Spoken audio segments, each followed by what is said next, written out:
What's good? It's Wood. Please like the video, subscribe to the channel if you were into the fight talk. We have Gervonta Tank Davis, 27 wins and 0 losses, defending his WBA regular lightweight title. It's almost not even worth mentioning this particular belt because it's the lesser belt in the WBA, but WBA regular lightweight title against Hector Garcia, 16 wins, 0 losses, and 3 no contests. Hector Garcia is currently the WBA super featherweight, that's 130-pound champion, but that belt will not be on the line because Hector Garcia is going up in weight to meet Gervonta Davis at lightweight, 135. And to say that the circumstances surrounding this fight are somewhat unique and interesting, that would be an understatement. Gervonta Davis was just, for lack of a better term, cleared, at least for now, in his recent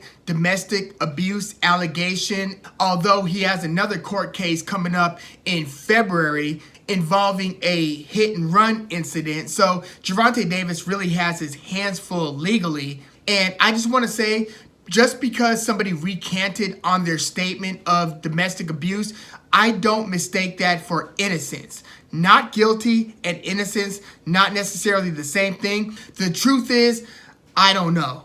I don't know. But there have been multiple incidents involving Gervonta Davis, and it looks like he's at least cleared to fight this fight on January 7th against Hector Garcia. But this fight is supposed to be a tune-up, although Hector Garcia is a much better opponent than the term tune-up would indicate.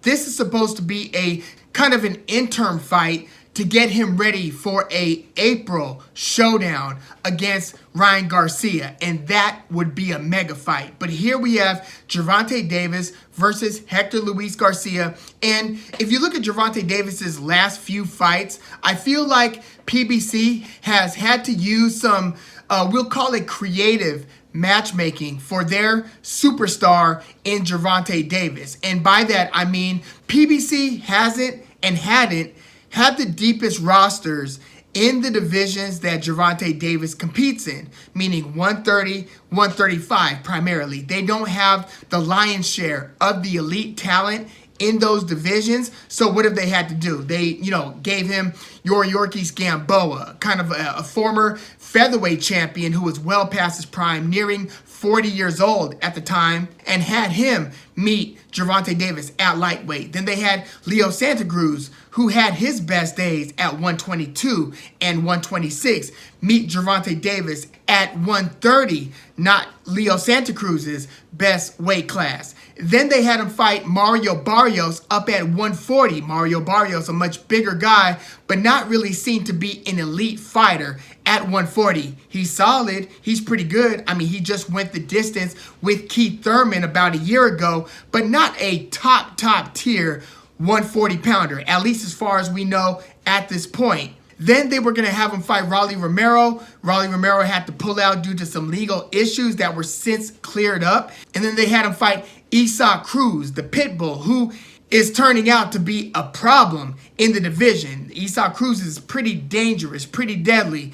But at the time, it wasn't seen to be an elite opponent for Gervonta Davis, although I even then thought, hey, this fight against Isaac Cruz might be more dangerous than his previously scheduled fight against Rolly Romero. And then they had him circle back to fight Rolly Romero. So again, creative matchmaking in lieu of lining him up against the best guys at 135 or 130. So, I mean, in retrospect, you look at the names, and of course, Leo Santa Cruz, a very good fighter, potentially a future Hall of Famer. I mean, Yorkis Gamboa, again, former featherweight champion, Isaac Cruz, Mario Barrios, like these are pretty good fighters, especially if you look at the fight against Isaac Cruz. But the problem is, again, PBC has had to use creative matchmaking because they don't have the best guys at 135. And, now that's starting to change a little bit now that, you've got an emerging Frank Martin who just handed Michel Rivera his first loss at lightweight. So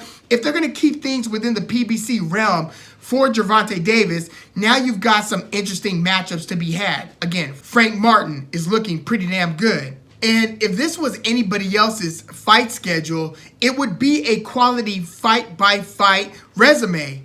But with Gervonta Davis, the problem is we know him to be a top-tier, elite special talent.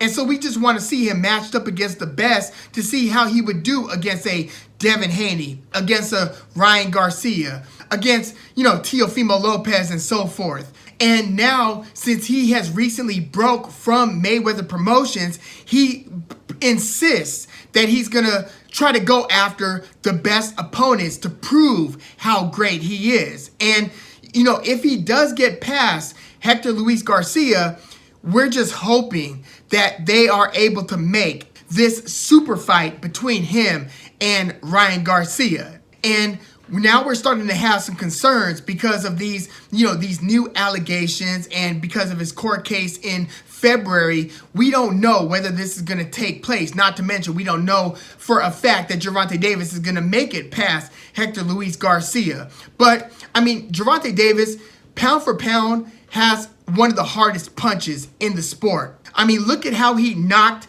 Leo Santa Cruz clean out. A lot of people had that as their knockout of the year for 2020. And when Gervonta Davis went up to fight Mario Barrios at 140, he stopped Barrios in the 11th round. And yes, he did go the distance against Isaac Cruz, where I don't know if that fight would have gone the distance had Gervonta Davis not had an injured left hand. If you look at the fight, there were several rounds in the second half of the fight where he didn't even really let a left hand go. And so Isaac Cruz was winning some of those rounds in the second half of the fight, and this ended up going down to the wire where, some people think that Isaac Cruz deserved either a draw or maybe even a win, although it was Gervonta Davis who was credited with a unanimous decision victory over Isaac Cruz. So that fight did go the distance, but then you look at his fight against Rolando Romero, who, he being Gervonta Davis, was kind of a little bit more tepid and cautious fighting Rolly Romero, who is a very hard hitter himself. But you could give up a couple of rounds if you're Gervonta Davis, because again, he's got this special punching power where he just has to line you up for that left hand once and it's all she wrote. And that's exactly what happened against Romero. Romero just ran into a left hand, was knocked out against the ropes. That was the end of the fight. So you look at Gervonta Davis's punching power, and again, he's a southpaw, and it's a very short list of guys with this type of punching power. You'd have to look at Deontay Wilder, probably Artur Beterbiev, who has knocked out all of his opponents in his professional career. Pretty astounding. And yes, Ryan Garcia appears to have that special punching power as well, which is one of the things that make this potential matchup between Gervonta Davis and Ryan Garcia so interesting, not to mention the height dynamic in that one. But yeah, you look at Gervonta Davis's record, out of his 27 wins, 25 have come via knockout. So he's got one of the highest knockout ratios as well. And because he's got such special punching power, I feel like his boxing ability, his sweet science acumen is a little bit underrated. But no, he's a very technical boxer as well. A very good defensive fighter, especially given his shorter height. He's about 5'5", 5'5.5". So Tank Davis is one of these anomalies where you have some people putting him in their top 10 pound for pound. I can't do it because of his resume. He just, for some time, people were saying, well, the best fighter that he fought, if you look at where they were in their career when they fought Tank Davis, a lot of people were saying it was his title win back at 130 against Jose Pedraza. Now, I think that you have to amend that and shift that a little bit. Now, I would say it's probably his fight against Isaac Cruz, perhaps. Just given what Isaac Cruz has done since and before. Again, Isaac Cruz is looking like he's a problem at 135, but it's really hard to assess how much weight you give a win against like Mario Barrios up at 140. Is that better or not as good as the win against Jose Pedraza? It's kind of tough to assess because, again, of this creative matchmaking. So now Gervonta Davis is about to take on Hector Luis Garcia, who had one of the best 2022s out of anybody in the sport. He pulled off what I consider to be, and many consider to be, the upset of the year against former surging prospect for PBC, Chris Colbert, who was, one of these emerging hotshots who was, undefeated, a southpaw who liked to switch stances, who's somebody who flashes very good hand speed, and who just looked like he was destined for very good things, and still might be. But within a few rounds of Colbert versus Hector Garcia, where, Garcia took the fight on late notice, like a couple weeks before the fight.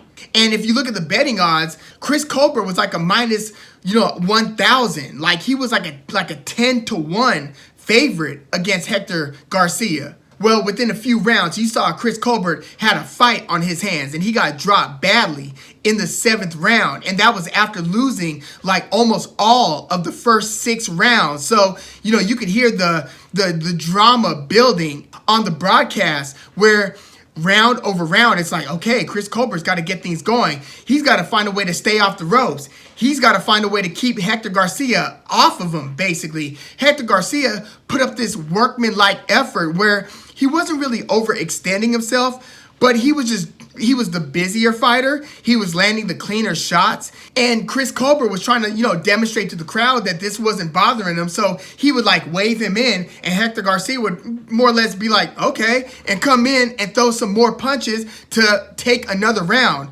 And throughout the second half of this fight, after that 7th round knockdown, Chris Colbert was basically having to survive the last few rounds of that fight. It was looking really bad for Colbert, and we still haven't seen him return to the ring since. So that was pretty much Hector Garcia's big coming out party. Again, pulling off what I consider to be the biggest upset of 2022. And Hector Garcia, he's got a great amateur pedigree himself. He's fought over 300 amateur fights. He represented the Dominican Republic in the Olympic Games. And since that upset over Chris Colbert, Hector Garcia fought Roger Gutierrez for Gutierrez's 130-pound WBA belt, and he beat Roger Gutierrez via unanimous decision. So those are the back-to-back wins that Hector Garcia is coming off. Tons of momentum, and Hector Garcia, like Gervonta Davis, is also a southpaw. So how do I assess Gervonta Tank Davis versus Hector Luis Garcia?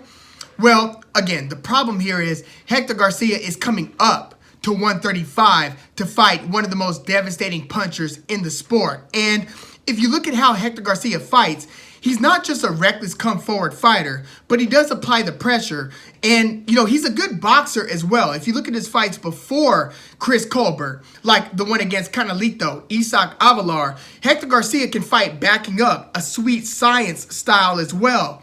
But in his last couple fights, he's been more of a pressure fighter where he's the guy who's more or less coming forward. And he's very comfortable just kind of hanging around in the pocket. Like when he fought Chris Colbert, he was flushing Chris Colbert out of the pocket, not vice versa. Chris Colbert was looking to pot shot and looking to put fast combinations together to get Garcia off of him.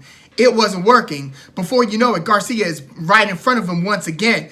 He's got some head movement, but Hector Garcia was getting hit by Chris Colbert. It wasn't affecting him as much as he was affecting Chris Colbert, but you can't afford to stand in front of Gervonta Tank Davis. He's way too crafty and way too sudden with the way that he lets his left hand go. He's looking to patiently line you up. He's going to put out his probe hand, his right hand lead, to look for opportunities to launch his left hand. So the question is Garcia going to be coming forward to try to back Gervonta Davis up?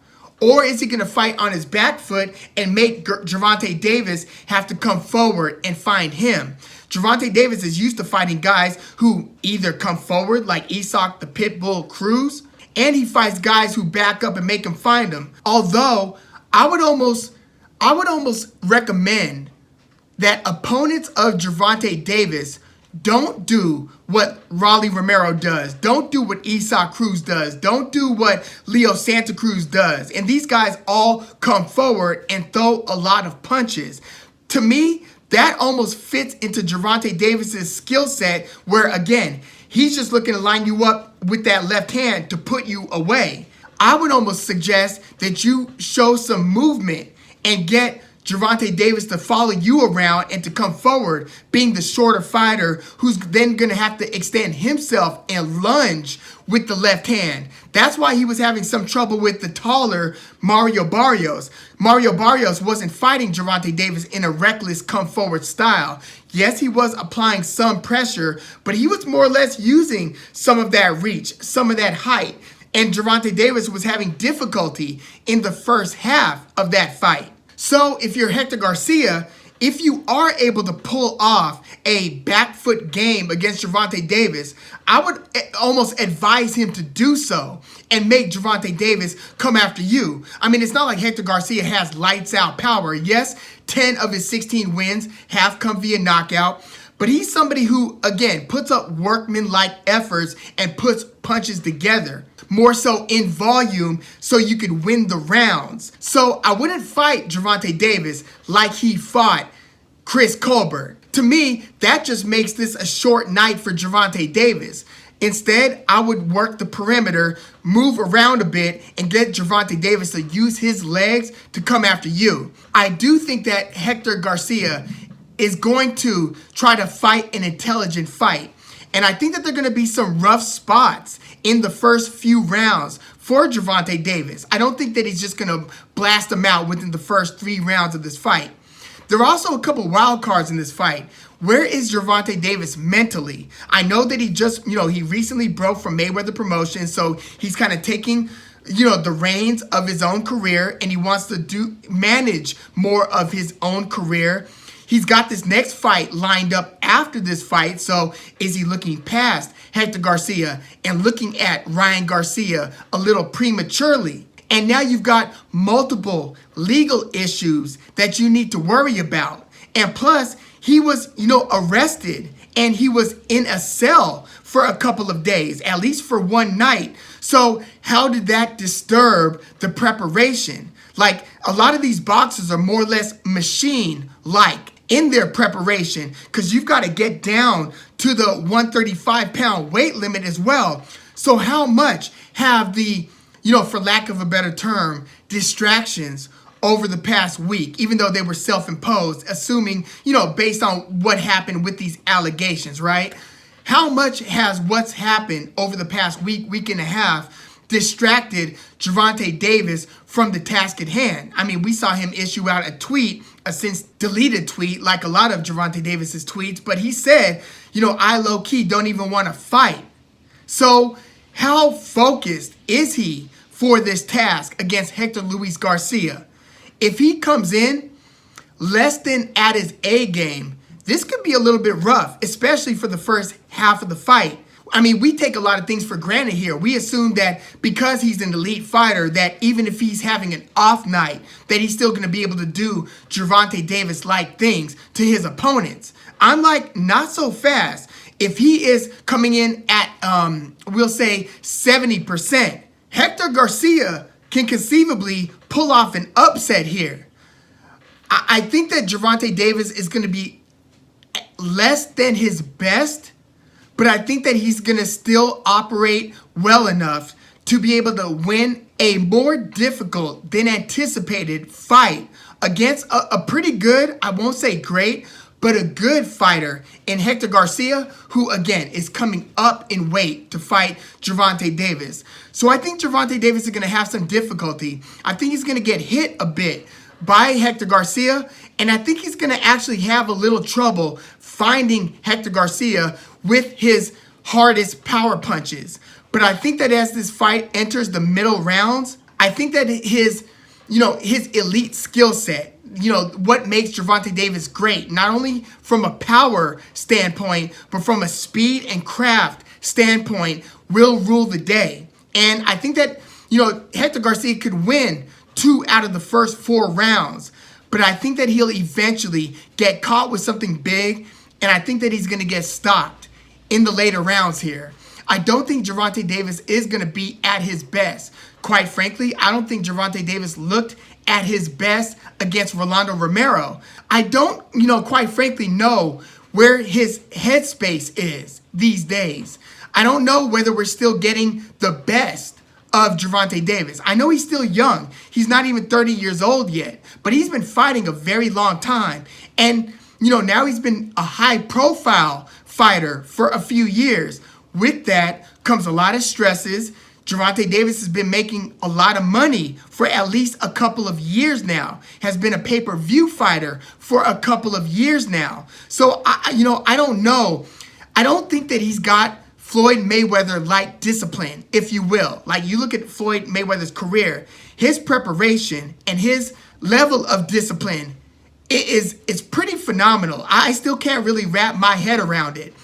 Gervonta Davis doesn't appear to be that. So I don't know how, the legal drama, the upcoming fight in April, potentially, against Ryan Garcia, I don't know how these things will affect Gervonta Davis's performance against Hector Garcia.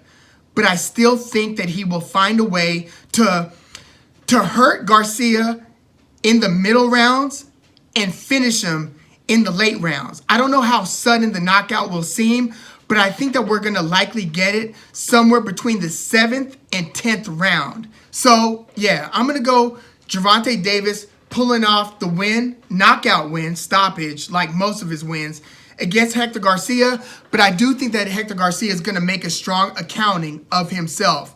So, assuming Gervonta Davis wins this fight, what does that mean for that fight against Ryan Garcia? Do you guys think that this fight is actually going to take place?